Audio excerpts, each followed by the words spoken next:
Assalamualaikum warahmatullahi wabarakatuh.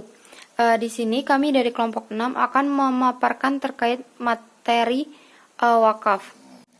Nah, pada kali ini kelompok 6 akan membahas terkait dengan 6 subbab, yaitu yang pertama pengertian wakaf, yang kedua sejarah wakaf, yang ketiga jenis wakaf, yang keempat dasar syariah, yang kelima pengelola wakaf, dan yang keenam yaitu akuntansi lembaga wakaf. Selanjutnya ada pengertian wakaf. Pengertian wakaf. Kata wakaf atau yang berasal dari bahasa Arab yaitu wakafah. Asal kata wakafah berarti menahan atau berhenti atau diam di tempat atau tetap berdiri. Kata al-wakaf dalam bahasa Arab mengandung beberapa pengertian, yaitu menahan harta untuk diwakafkan. Secara syariah, wakaf berarti menahan harta dan memberikan manfaatnya di jalan Allah Subhanahu wa Ta'ala. Selanjutnya ada pengertian wakaf menurut istilah. Pengertian wakaf menurut istilah. Sedangkan menurut istilah terdapat beberapa pendapat di kalangan ahli fikih, sehingga mereka berbeda pula dalam memandang hakikat wakaf itu sendiri. Perbedaan pandangan tentang terminologi wakaf adalah sebagai berikut. Yang pertama itu ada mazhab Hanafi. Menurut mazhab Hanafi, wakaf adalah menahan suatu benda yang menurut hukum tetap si wakif atau pewakaf dan mempergunakan manfaatnya untuk kebajikan. Yang kedua itu ada mazhab Maliki. Menurut mazhab Maliki, wakaf adalah menahan benda milik pewakaf, tetapi membolehkan pemanfaatan hasilnya untuk tujuan kebaikan, yaitu pemberian manfaat benda secara wajar untuk suatu masa tertentu sesuai lafal akad wakaf dan tidak boleh disyaratkan sebagai wakaf lafal. Yang ketiga itu ada dari mazhab Syafi'i dan Ahmad bin Hambal, yaitu wakaf adalah menahan harta pewakaf untuk bisa dimanfaatkan di segala bidang kemaslahatan dengan tetap melanggengkan harta tersebut sebagai takarub kepada Allah Subhanahu wa Ta'ala. Dan yang terakhir yaitu pendapat lain. Mazhab lain sama dengan mazhab ketiga, namun berbeda dari segi kepemilikan atas benda yang diwakafkannya, yaitu menjadi milik mauquf alaihi atau penerima wakaf, meskipun ia tidak berhak melakukan suatu tindakan atau benda wakaf tersebut, baik menjual atau menghibahkannya. Menurut Sabik 2008, pendapat yang kuat adalah dari Imam Syafi'i, yaitu kepemilikan berpindah kepada Allah Subhanahu wa Ta'ala, maka ia bukan pemilik pewakaf dan juga bukan milik penerima wakaf. Sehingga atas harta wakaf tidak dapat dijual, dihibahkan, diwariskan, atau apapun yang didapat menghilangkan kewakafannya. Sejarah wakaf. Dalam sejarah Islam, wakaf dikenal sejak masa Rasulullah SAW karena wakaf disyariatkan setelah Nabi hijrah ke Madinah pada tahun kedua Hijriah. Ada dua pendapat Islam siapa yang pertama kali melaksanakan syariat wakaf, masa Rasulullah dan para sahabat Nabi. Para ahli fikih berbeda pendapat tentang siapa yang melakukan wakaf pertama kali. Sebagian mengatakan bahwa wakaf dilakukan oleh Rasulullah atas pembangunan masjid, dan sebagian lagi mengatakan dilakukan oleh sahabat Umar atas tanahnya di Khaybar. Perbedaan pendapat ini sesuai dengan riwayat oleh Umar bin Sabah dan Amr bin Sa'ad bin Mu'aid. Ia berkata, "Kami bertanya tentang mula-mula wakaf dalam Islam. Orang Muhajirin mengatakan adalah wakaf Umar, sedangkan orang-orang Ansyar mengatakan adalah wakaf dari Rasulullah SAW. Selanjutnya, Rasulullah SAW pernah mewakafkan 7 kebun kurma di Madinah, di antaranya kebun Arafah, Syafiyah, Dalal, Barkah, dan kebun lainnya. Selanjutnya ada masa dinasti Islam. Pada masa dinasti Umayyah dan Abbasiyah, pelaksanaan wakaf menjadi lebih luas lagi, yaitu untuk turut membangun solidaritas umat dan ekonomi masyarakat. Karena selain untuk membantu fakir miskin, wakaf juga dilakukan untuk membangun pendidikan, baik fisik bangunan para pengajar maupun beasiswa bagi pelajar dan perpustakaan. Sedangkan pada masa dinasti Abbasiyah, pengelolaan wakaf baik secara administrasi dan independen dilakukan oleh lembaga yang disebut dengan Syar al-Wukuf. Lembaga ini bahkan memiliki staf pengelolaan lembaga wakaf. Pada masa Ayyubiyah terjadi lompatan besar dalam wakaf, yaitu saat Salahuddin al-Ayyubi dan Nuruddin Zanki mendapatkan fatwa dari seorang ahli fikih terkenal yaitu Ibnu Abi Ashrun pada tahun 1482 atau 5 sampai 585 Hijriah atau sekitar 1088 sampai 1188 Masehi yang memfatwakan bahwa mewakafkan tanah-tanah Baitul Mal bagi kemaslahatan umat seperti pembangunan madrasah hukumnya adalah boleh, dengan alasan bahwa tanah tersebut merupakan pemberian kepada yang berhak. Selain itu, perkembangan pendidikan ini berkelanjut hingga masa Al-Mamluk di Mesir yang dipuji oleh Ibnu Baitutah, yaitu pada tahun 1304 sampai 1377 Masehi, dan Ilmu Khaldun pada tahun 1332 sampai 1406 Masehi, di mana sistem pendidikan dan pembangunan perpustakaan umum meningkat pesat karena peranan wakaf. Selanjutnya itu ada dinasti Utsmani yang menguasai sebagian besar wilayah negara Arab, menerapkan syariah Islam dengan lebih mudah, termasuk mengatur tentang wakaf yang mulai diberlakukan pada tanggal 19 Jumadil Akhir, yaitu pada tahun 1280 Hijriah atau 1859 Masehi.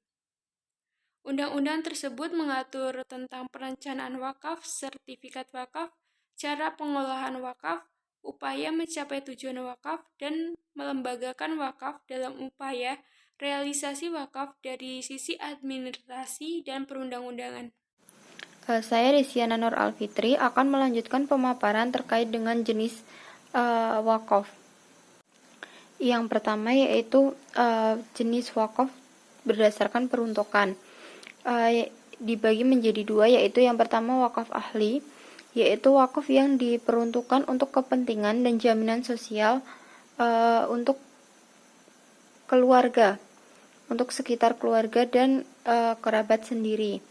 Yaitu wakaf ahli atau zuhri ini adalah suatu hal yang baik karena para pewakaf akan mendapat dua kebaikan, yaitu kebaikan dari amal ibadah wakafnya dan juga dari silaturahmi terhadap keluarga.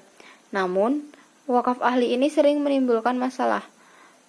Mengapa demikian? Karena akibat terbatasnya pihak-pihak yang dapat mengambil manfaat darinya. Yang kedua yaitu wakaf khairi, yaitu wakaf kebajikan, yaitu wakaf yang secara tegas untuk kepentingan agama, keagamaan, atau kemasyarakatan. Seperti wakaf yang diserahkan untuk keperluan pembangunan masjid, sekolah, jembatan, rumah sakit, panti asuhan anak yatim, dan lain sebagainya. Nah, jenis wakaf ini dijelaskan dalam hadis Nabi Muhammad SAW menceritakan terkait dengan wakaf sahabat Umar bin Khattab. Beliau memberikan hasil kebunnya kepada fakir miskin, ibnu sabilillah, para tamu, dan hamba sahaya yang berusaha menebus dirinya. Nah, wakaf ini ditujukan kepada umum dengan tidak terbatas penggunaannya yang mencakup semua aspek untuk kepentingan dan kesejahteraan umat manusia pada umumnya. Kepentingan umum tersebut bisa dipakai untuk jaminan sosial, pendidikan, kesehatan, pertahanan, keamanan, dan lain sepanjang tidak menyalahi aturan syariah dan wakaf. Nah, wakaf jenis ini jauh lebih baik atau jauh lebih banyak manfaatnya dibandingkan dengan jenis wakaf ahli. Nah, mengapa demikian? Karena dalam wakaf ini tidak terbatasnya pihak-pihak yang dapat mengambil manfaat darinya. Serta jenis wakaf inilah yang sungguhnya paling sesuai dengan tujuan pewakafan itu sendiri secara umum. Yang kedua yaitu berdasarkan jenis harta. Nah, dalam Undang-Undang Nomor 41 Tahun 2004 tentang wakaf, dilihat dari jenis harta yang diwakafkan. Wakaf terdiri atas yang pertama yaitu benda tidak bergerak, yang kemudian dapat dibagi lagi menjadi yang pertama hak atas tanah sesuai dengan ketentuan peraturan perundang-undangan. Itu terdiri dari hak milik atas tanah baik yang sudah atau belum terdaftar. Yang kedua, hak atas tanah bersama dari satuan rumah susun sesuai dengan ketentuan peraturan perundang-undangan. Dan hak guna bangunan dan hak guna usaha atau hak pakai yang berada di atas tanah negara atau hak guna bangunan atau hak pakai yang berada di atas tanah hak pengelolaan atau hak milik pribadi yang harus mendapat izin tertulis dari pemegang hak pengelolaan atau hak milik. Nah, yang kedua yaitu bangunan atau bagian bangunan yang berdiri di atas tanah. Yang ketiga yaitu tanaman dan benda lain yang berkaitan dengan tanah. Yang keempat yaitu hak milik atas satuan rumah susun sesuai dengan ketentuan perundang-undangan. Dan yang kelima yaitu benda tidak bergerak lain sesuai dengan ketentuan prinsip syariah dan perundang-undangan yang berlaku. Yang kedua yaitu benda bergerak selain uang, terdiri atas yang pertama itu benda digolongkan sebagai benda bergerak karena sifatnya yang dapat berpindah atau dipindahkan atau karena adanya ketetapan undang-undang. Yang selanjutnya adalah benda bergerak terbagi dalam benda bergerak yang dapat dihabiskan dan yang tidak dapat dihabiskan karena pemakaian. Yang ketiga yaitu benda bergerak yang dapat dihabiskan karena pemakaian tidak dapat diwakafkan kecuali air dan bahan bakar minyak yang persediaannya berkelanjutan. Yang keempat yaitu benda bergerak karena sifatnya yang dapat diwakafkan, yaitu meliputi kapal, pesawat terbang, kendaraan bermotor, mesin atau peralatan industri maupun logam dan batu mulia. Nah, yang kelima yaitu benda bergerak selain uang karena peraturan perundang-undangan yang dapat diwakafkan sepanjang tidak bertentangan dengan prinsip syariah. Yang pertama yaitu ada surat berharga, bisa berupa saham, surat utang negara, obligasi maupun surat berharga lainnya, atau hak atas kekayaan intelektual atau bisa dengan misalnya hak cipta, hak merek, hak paten, hak desain industri dan lain sebagainya, serta hak atas benda bergerak lainnya yang berupa hak sewa, hak pakai hasil atas benda bergerak lainnya. Dan yang ketiga itu ada benda bergerak berupa uang, yang merupakan inovasi dalam keuangan publik Islam. Mengapa demikian? Karena jarang ditemukan pada fikih klasik. Nah, wakaf tunai ini membuka peluang yang unik bagi penciptaan investasi di bidang keagamaan, pendidikan dan pelayanan sosial. Nah, karena wakaf ini dinilai lebih fleksibel dalam pengelolaannya. Pendapatan yang diperoleh dari pengelolaan wakaf tunai ini dapat dibelanjakan untuk berbagai tujuan yang berbeda seperti pemeliharaan harta-harta wakaf itu sendiri. Nah, yang selanjutnya yaitu jenis wakaf berdasarkan waktu. Itu terbagi menjadi dua, yaitu yang pertama mu'abad, yaitu merupakan wakaf yang diberikan untuk selamanya. Jadi dalam wakaf yang diberikan itu akan menjadi sepenuhnya dimiliki untuk dalam jangka waktu selamanya. Yang kedua yaitu mu'aqad, yaitu wakaf yang diberikan dalam jangka waktu tertentu. Jadi tidak akan selamanya dimiliki. Nah, yang terakhir yaitu berdasarkan penggunaan harta yang diwakafkan. Nah, berdasarkan penggunaan harta yang diwakafkan ini, wakaf dapat dibedakan menjadi dua, yaitu yang pertama mubasyir, yaitu harta wakaf yang menghasilkan pelayanan masyarakat atau dapat digunakan secara langsung seperti madrasah maupun rumah sakit. Dan yang kedua yaitu istismari, yaitu harta wakaf yang ditujukan untuk penanaman modal dalam produksi barang dan pelayanan yang diperbolehkan syara dalam bentuk apapun yang kemudian nantinya hasilnya diwakafkan sesuai keinginan pewakaf. Saya Regita Elianisa akan melanjutkan mengenai dasar syariah. Nah, jadi dasar syariah itu dibagi menjadi dua, ada sumber hukum dan rukun dan ketentuan syariah. Nah, untuk yang pertama yaitu pada sumber hukum terdapat dua, yaitu Al-Quran dan As-Sunnah. Nah, pada Al-Quran itu pada Quran surat ketiga ayat 92 itu disebutkan bahwa kamu sekali-kali tidak sampai kepada kebajikan yang sempurna sebelum kamu menafkahkan sebagian harta yang kamu cintai, dan apa saja yang kamu nafkahkan maka sesungguhnya Allah mengetahui. Dan pada As-Sunnah itu diriwayatkan oleh Ahmad dan Al-Bukhari dari Abu Hurairah bahwa Rasulullah SAW bersabda, barang siapa mewakafkan seekor kuda di jalan Allah dengan penuh keimanan dan keikhlasan, maka makannya, fesesnya, dan air seninya itu menjadi amal kebaikan dan timbangan di hari kiamat. Dan selanjutnya yaitu rukun dan ketentuan syariah. Jadi rukun wakaf itu dibagi menjadi 4. Yang pertama pelaku. Nah, untuk pelaku sendiri itu terdiri atas orang yang mewakafkan harta, wakif atau pewakaf, namun ada pihak yang memiliki peranan penting walaupun di luar rukun wakaf, yaitu pihak yang diberi wakaf atau diamanahkan untuk mengelola wakaf yang disebut dengan nazir. Dan yang kedua barang atau harta yang diwakafkan atau maufuq bih. Dan yang ketiga yaitu maufuq alaih, yaitu peruntukan wakaf. Serta yang keempat atau yang terakhir yaitu sigot. Sigot yaitu pernyataan atau ikrar sebagai suatu kehendak untuk mewakafkan sebagian harta bendanya, termasuk penetapan jangka waktu dan peruntukan.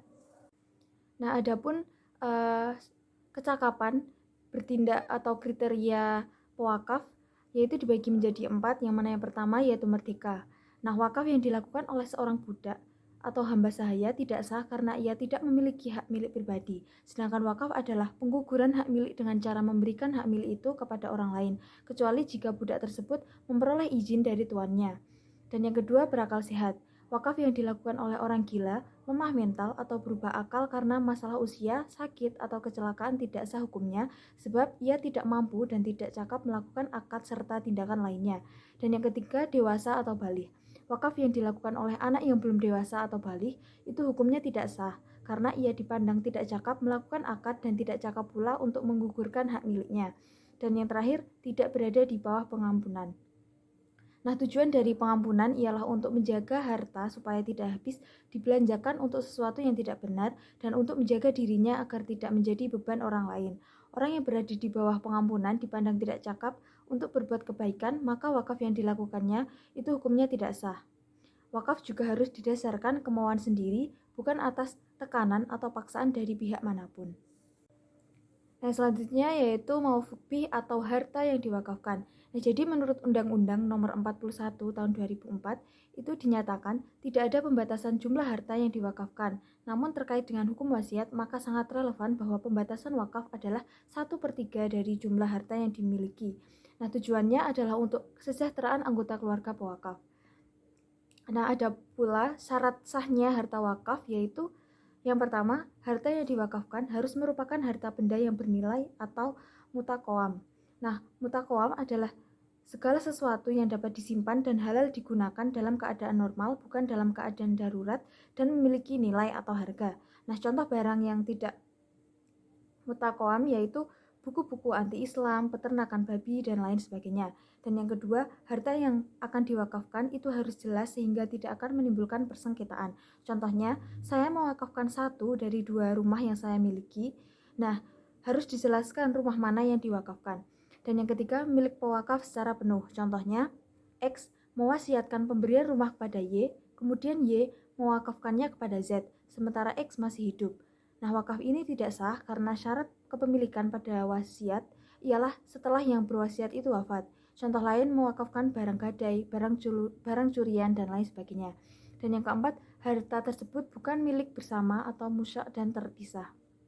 Nah, para ulama itu sepakat bahwa harta wakaf tidak boleh berupa harta yang bercampur, khususnya untuk masjid dan kuburan, karena wakaf tidak terlaksana kecuali harta itu terpisah dan bebas atau independen. Contohnya, A. Mewakafkan sebagian dari harta bersama untuk dijadikan masjid atau pemakaman, maka ia tidak sah dan tidak menimbulkan akibat hukum, kecuali apabila bagian yang diwakafkan tersebut itu dipisahkan dan ditetapkan batas-batasnya. Dan yang terakhir, syarat-syarat yang ditetapkan pewakaf terkait harta wakaf. Nah, syarat yang ditetapkan pewakaf dapat diterima asalkan tidak melanggar prinsip dan hukum syariah atau wakaf ataupun menghambat pemanfaatan barang yang diwakafkan. Nah, yang selanjutnya syarat maufuq alaih. Nah, jadi terdapat beberapa pendapat dari para ahli fikih terkait dengan syarat peruntukan wakaf, yaitu yang pertama menurut mazhab Hanafi, beliau mensyaratkan agar peruntukan wakaf itu ditujukan untuk ibadah dan syiar Islam menurut pandangan Islam dan menurut keyakinan pewakaf. Dan menurut mazhab Maliki mensyaratkan agar peruntukan wakaf itu untuk ibadat menurut pandangan pewakaf. Sedangkan menurut mazhab Syafi'i dan Hambali itu mensyaratkan agar peruntukan wakaf adalah ibadat menurut pandangan Islam saja tanpa memandang keyakinan pewakaf. Nah, lalu yang selanjutnya yaitu sigot. Nah, sigot sendiri itu didefinisikan sebagai segala ucapan, tulisan, atau isyarat dari orang yang berwakaf untuk menyatakan kehendak dan menjelaskan apa yang diinginkannya. Nah, namun sigot wakaf itu cukup dengan pernyataan atau ikrar ijab atau penyerahan dari pewakaf tanpa memerlukan qabul dari penerima wakaf. Nah, pernyataan dalam bentuk ijab atau penyerahan itu harus dilakukan karena wakaf adalah melepaskan hak milik atas suatu benda dan manfaatnya atau dari manfaatnya saja dan mengalihkannya kepada pihak lain. Nah, ijab pewakaf itu mengungkapkan dengan jelas keinginan atau peruntukan wakaf dari pewakaf. Nah, terdapat dua macam lafal sigot, yaitu yang pertama adalah lafal yang jelas atau sharih.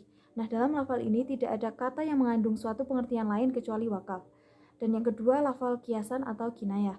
Nah, lafal kinayah itu merupakan lafal yang menunjukkan beberapa kemungkinan makna, bisa berarti wakaf dan bisa juga bermakna lain. Nah, adapun syarat sahnya sigot ijab yaitu dapat berupa ucapan maupun tulisan.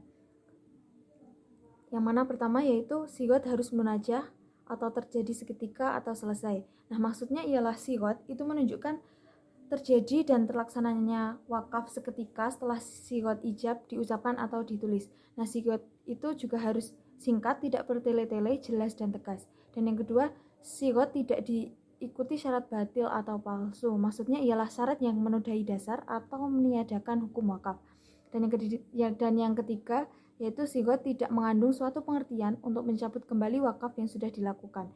Dan tidak ada syarat yang mengikat yang bisa mempengaruhi hakikat wakaf dan bertentangan dengan ketentuan wakaf. Nah, sebab yang selanjutnya yaitu pengelola wakaf. Nah, jadi pengertian pengelola wakaf itu adalah pihak yang menerima harta benda wakaf dari pewakaf untuk dikelola dan dikembangkan sesuai dengan peruntukannya. Nah, posisi pengelola wakaf sebagai pihak yang bertugas untuk memelihara dan mengelola harta wakaf mempunyai kedudukan yang penting dalam perwakafan. Sedemikian pentingnya pengelola wakaf dalam perwakafan sehingga berfungsi tidaknya wakaf itu sangat tergantung padanya. Nah, meskipun demikian tidak berarti pengelola wakaf itu mempunyai kekuasaan mutlak terhadap harta yang diamanahkan atau dititipkannya kepadanya.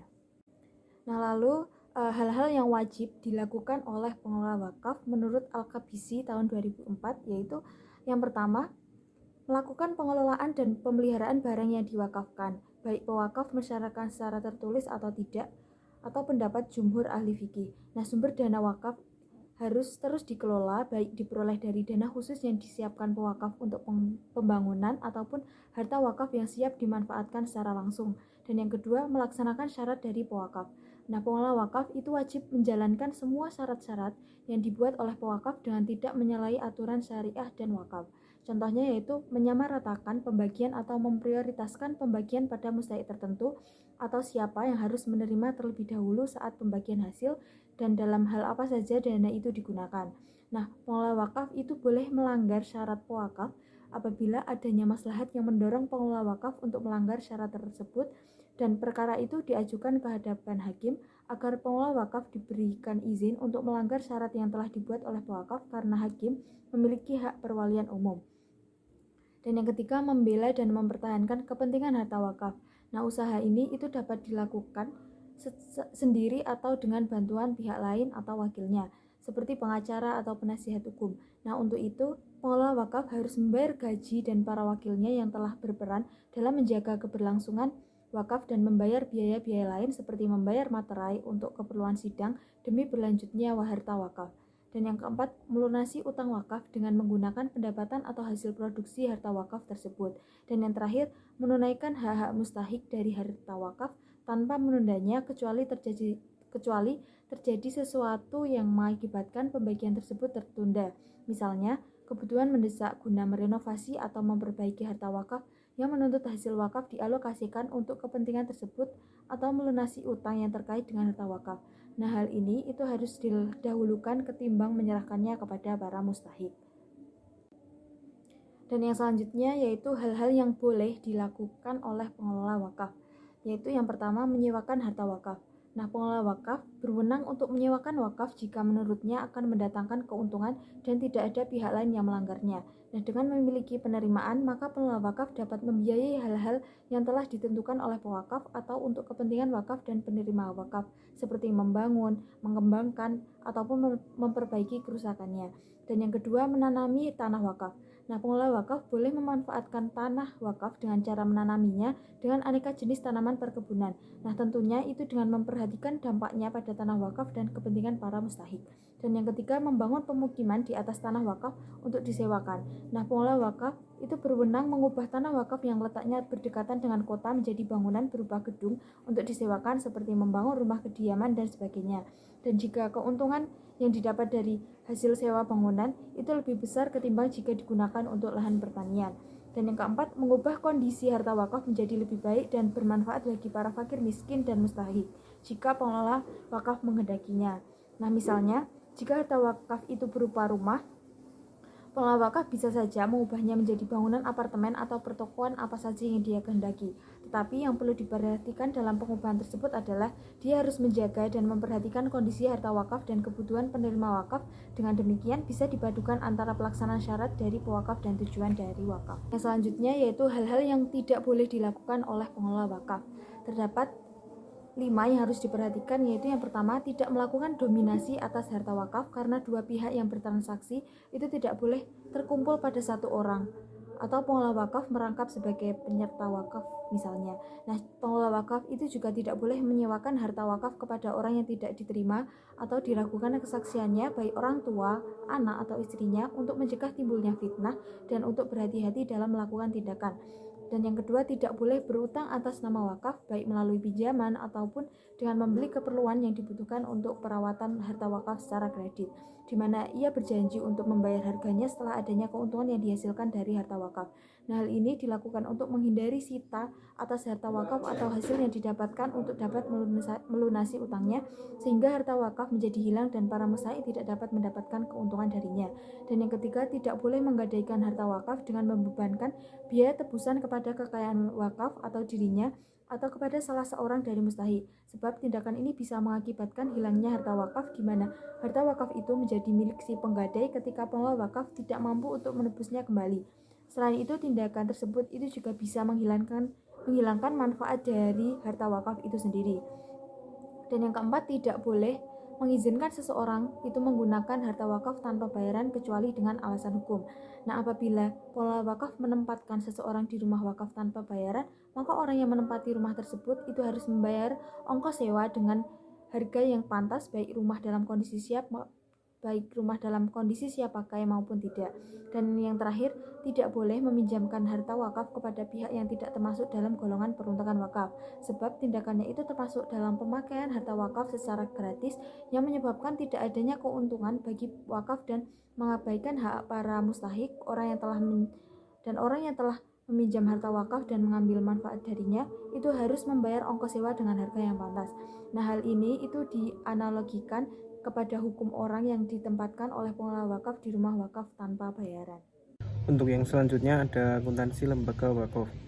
Lembaga wakaf dibentuk atau didirikan untuk mengelola sebuah atau sejumlah kekayaan wakaf agar manfaat maksimalnya dapat dicapai untuk kesejahteraan umat umumnya dan menolong yang kurang mampu khususnya.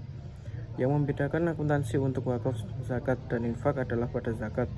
Infak tidak ada penerimaan yang berasal dari pengembangan dana, zakat, dan infak. Walaupun ada nilainya yang tidak terlalu besar, sedangkan nilai wakaf akan ada dana penerimaan yang berasal dari pengembangan dana wakaf, terutama wakaf tunai, dan kemungkinan memiliki nilai yang besar. Selain masalah pencatatan akuntansi yang relatif sama dengan pencatatan wakaf, yang juga harus menjadi perhatian adalah pengelolaan oleh pengelola wakaf. Pengelola wakaf harus melakukan kegiatan sesuai dengan ketentuan syariah atas wakaf.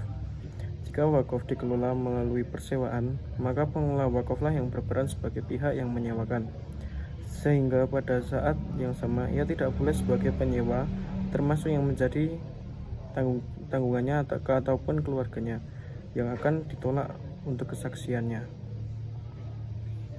Sekian dari kelompok 6. Bila ada kurang lebihnya mohon maaf. Wassalamualaikum warahmatullahi wabarakatuh.